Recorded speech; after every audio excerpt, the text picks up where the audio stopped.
Seja bem-vindo ao É da Sua Conta, o programa do Tribunal de Contas do Estado na sua TVE. Você sabia que a administração pública pode firmar parcerias com o setor privado para melhorar a prestação de serviços ou a realização de obras? Isso é possível por meio de concessões comuns ou parcerias público-privadas. Hoje, 41 contratos de concessões e PPPs estão em vigência no Espírito Santo e outros 10 estão aptos para licitação, após a análise do Tribunal de Contas. Só os contratos vigentes somam mais de 22 bilhões de reais. Fica com a gente para entender melhor, porque se tem aplicação de grande volume de recursos públicos, é da sua conta.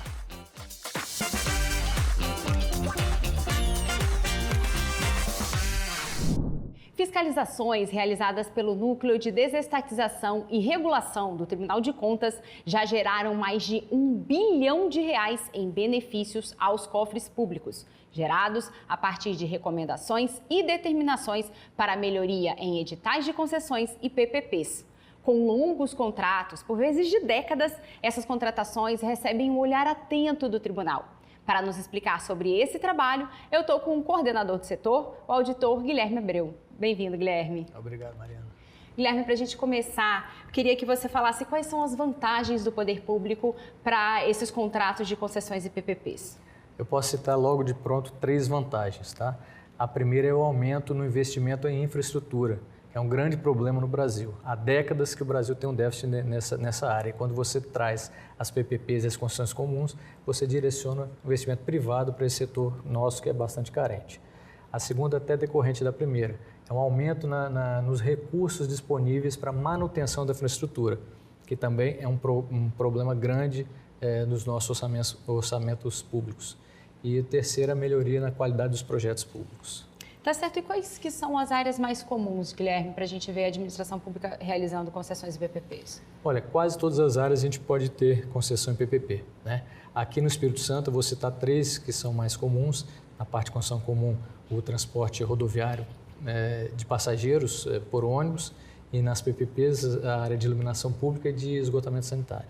Tá certo. E pode para qualquer obra, para qualquer serviço, a contratação de PPP e concessões? Antes de responder diretamente a sua pergunta, Mariana, a gente precisa lembrar que para você ter uma concessão comum a uma PPP, você precisa de uma legislação específica sobre o assunto. Então, por exemplo, o prefeito lá está querendo uma concessão, instaurar uma concessão de estacionamento rotativo no município.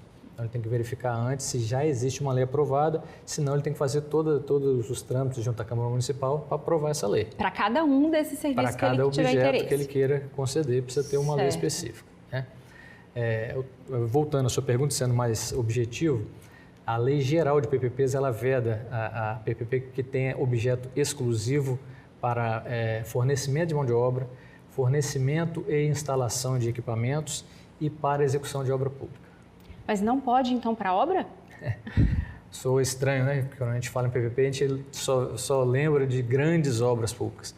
Na verdade, pode. O que a lei está querendo dizer? Não pode ser um objeto exclusivo. Então, por exemplo, o prefeito quer fazer uma reforma ou quer construir uma nova sede para a prefeitura. Ele não pode fazer uma licitação para contratar um PPP só para isso. Ele tem que agregar outros serviços públicos. Por exemplo, a manutenção dessa infraestrutura, dessa obra, né? Então, ele faria PPP e a concessionária, além da obra, ficaria responsável por manter aquela estrutura em bom estado ao longo de todo o contrato. Tá certo. Traz mais benefício, então, também, né? Sim, com certeza, né? Uma série de... É o bem e a manutenção dele. Isso, o bem e a manutenção. Entre outras coisas. Tem outros objetos que ele poderia incluir. Ele poderia incluir vigilância, vídeo monitoramento, portaria, uma série de outros. Eu dei um exemplo simples, mas para dizer que não pode só obra, mas tem que ter outros objetos. Tá certo. E esses contratos são, como a gente já falou, né, longos, por vezes bem caros. Como que é a atuação do Tribunal de Contas nesses tipos de contratos de concessões e PPPs? Os contratos, como você bem disse, são longos, né? Ou seja, uma PPP no mínimo de 5 anos e no máximo de 35 anos, então décadas até. E um contrato mínimo de 10 milhões de reais, né? Então são contratos expressivos para qualquer ente concedente e o tribunal toma muito cuidado com esse tipo de contrato. Então a gente atua pelo menos de 2 formas, né? Uma atuação mais preventiva e depois, com o contrato assinado, uma atuação mais fiscalizatória mesmo na execução do contrato. Na atuação preventiva, né, como é que funciona? O poder concedente ele estrutura todo o projeto, passa por todas as fases internas, passa pelas secretarias, diversos órgãos, procuradoria jurídica, controle interno. Depois a lei obriga que ele exteriorize esse projeto e mostre para a sociedade para pedir, vamos dizer assim, contribuições para a sociedade. Isso se dá através de audiências e consultas públicas. Certo. Depois dessa fase, aí vem para o tribunal também, como parte da sociedade, dá a sua contribuição. Como é que é a nossa contribuição? Se a gente encontra oportunidades de melhoria, a gente sugere que aquele edital seja melhorado, né? Seja consertado. E se nesse ponto que o tribunal já corrigiu alguns editais, né, Guilherme? Sim, esses grandes valores que você citou aí, de mais de 1 bilhão, boa parte, ou quase, vamos dizer assim, 90% vem desse tipo de análise nossa, né? Então, aquele edital que talvez não por má fé, né, por uma falha qualquer, iria para a licitação com valor mais alto, a gente consegue reduzir através das nossas recomendações ou determinações, dependendo do caso. E na segunda, isso aí, então, a análise que a gente faz preventiva, né? É quase que uma parceria com o ente concedente. E aí tem a parte mais já com o contrato em execução, que como você mesmo falou, são contratos longos, a gente vai no mínimo mais 3 vezes.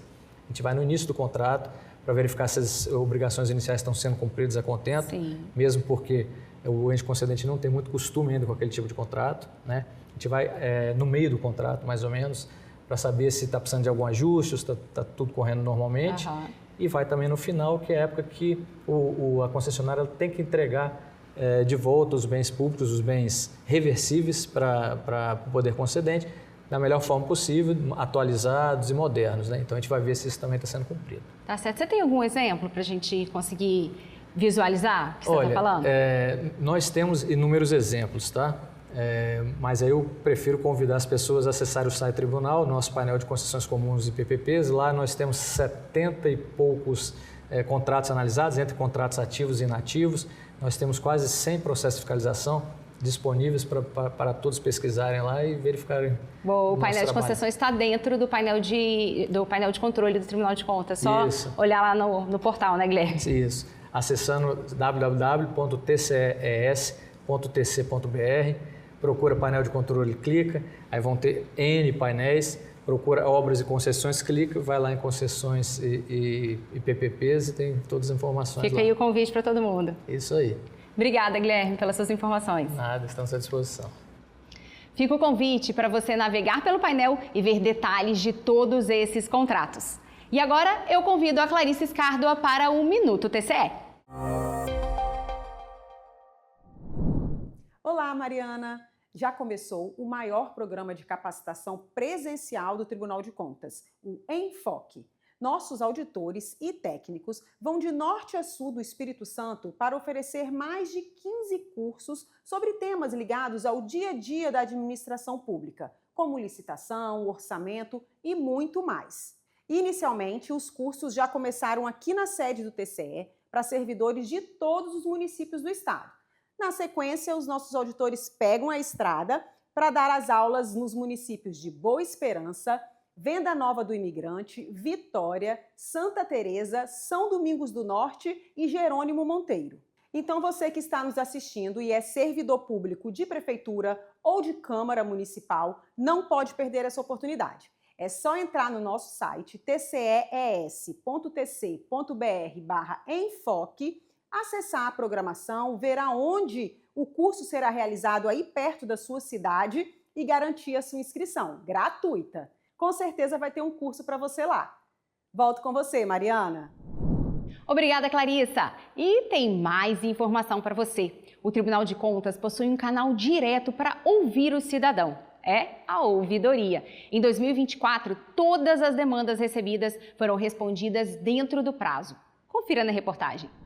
A ouvidoria do Tribunal de Contas é um espaço aberto e um canal direto de toda a sociedade com o TCE. É por meio dela que a gente recebe informações e reclamações do atendimento prestado por todos os órgãos públicos do Estado, inclusive o nosso, tá? O contato telefônico da ouvidoria é feito pelo número 3334-7633 e no site também é muito fácil, No canal Conta Pra Gente, é possível registrar irregularidades, reclamações, sugestões, solicitações e até denúncias de assédio.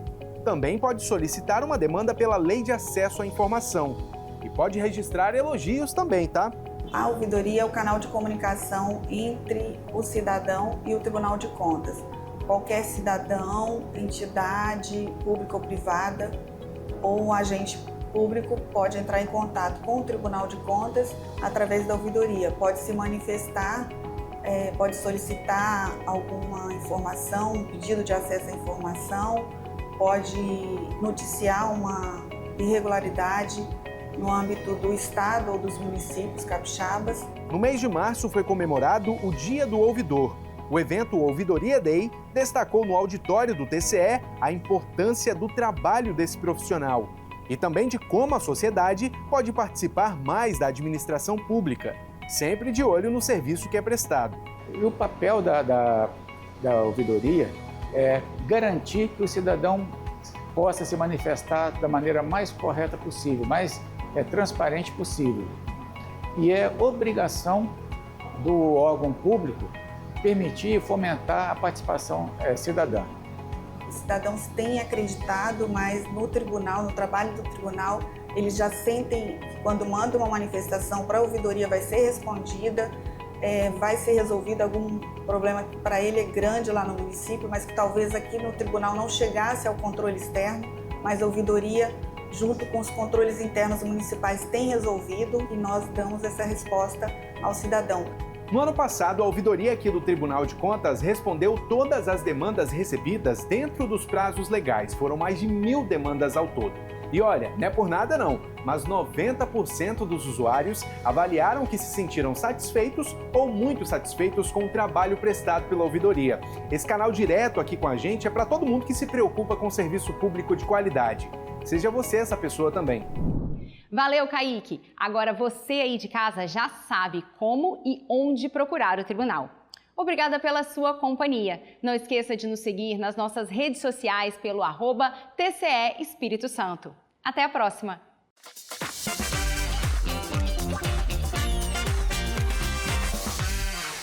Ana Luísa e Júlia ficaram 1 ano fora da escola, sem conviver com outras crianças, sem aprender coisas novas.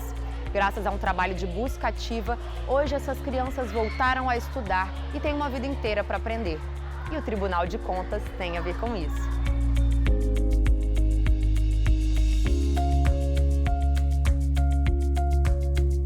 O trabalho de busca ativa escolar é um conjunto de ações oferecidas pelos governos para identificar as crianças fora da escola ou que estão com risco de deixar a sala de aula. Diversos serviços públicos são oferecidos para garantir a matrícula e a permanência desses alunos nas escolas. Cada secretaria e profissional tem um papel específico nesse trabalho. Em uma auditoria, o TCE avaliou se o processo de busca ativa escolar estaria sendo capaz de identificar o aluno que estava em situação de abandono escolar e como estava a atuação conjunta entre as secretarias de Educação, de Saúde, de Assistência Social e o Conselho Tutelar nos municípios.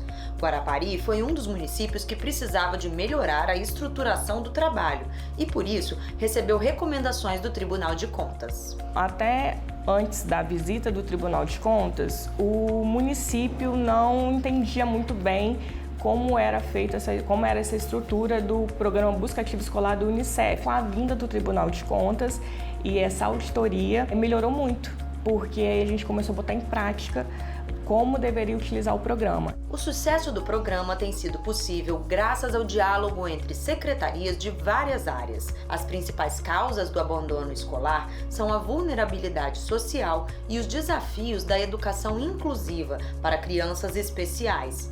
A busca ativa já resgatou mais de 100 alunos que estavam fora da escola em Guarapari, entre eles as filhas de Anderson. O caso estava com a mãe lá, né? Aí não estava indo para a escola, a mãe não botava no colégio. Pessoas que moram lá perto falaram, entendeu? O que tinha acontecido. Aí passaram para mim a responsabilidade de cuidar deles agora. Conversaram comigo, aí eu vim no colégio, rematriculei eles e agora estão estudando. Mas estudo a orientação deles também, orientaram certinho. Eu quero ser médica para poder ajudar as crianças. Aí quando eu crescer um pouco mais, eu vou ser polícia. A educação é um investimento eficaz para reduzir as desigualdades na sociedade. E manter os alunos na escola é a principal medida para garantir esse objetivo. Esse é o TCE presente no seu dia a dia, trabalhando para melhorar a vida das pessoas.